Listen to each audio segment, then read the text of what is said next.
মেয়েদের সাদা স্রাব হলে নামাজ পড়তে পারবে কিনা? মেয়েদের যদি সাদা স্রাব হয় তাহলে সেক্ষেত্রে পেশাবের পর যেরকম উজু করতে হয়, সাদা স্রাব বের হলে উজু করতে হবে।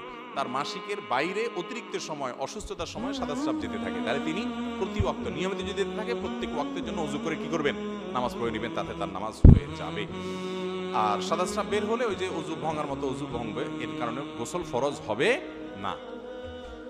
আমার আয় রুজির প্রচুর কম, আমার পরিবারের চাহিদা ভালোভাবে মেটাতে পারি না, পরিবারের সদস্যরা আমার উপর অসন্তুষ্ট, তারা আমাদের হারাম ইনকাম করার জন্য বাধ্য করে, এমন অবস্থা আমার করণীয় কি? এমন অবস্থা করণীয় হলো পরিবারকে আগে বুঝাবেন যে দুনিয়াটাকে আমরা চিরকাল থাকার জায়গা না, আল্লাহর কাছে যেতে হবে। যদি আল্লাহর কাছে যাওয়াই লাগে তাহলে এখান থেকে হারাম খেয়ে যাওয়া যাবে না। প্রয়োজনে একটু কম খাইতে হবে, কম ভালো থাকতে হবে, সবার সাথে কম্পিটিশন করা যাবে না। অন্য ছেলে অনেক কিছু করে ফেলা করুক, আমরা হারামে যাব না। হারামে আরাম নাই, আর হালালে বরকত আছে, এটা পরিবারকে বুঝাইতে হবে। যদি পরিবার বুঝে, আলহামদুলিল্লাহ।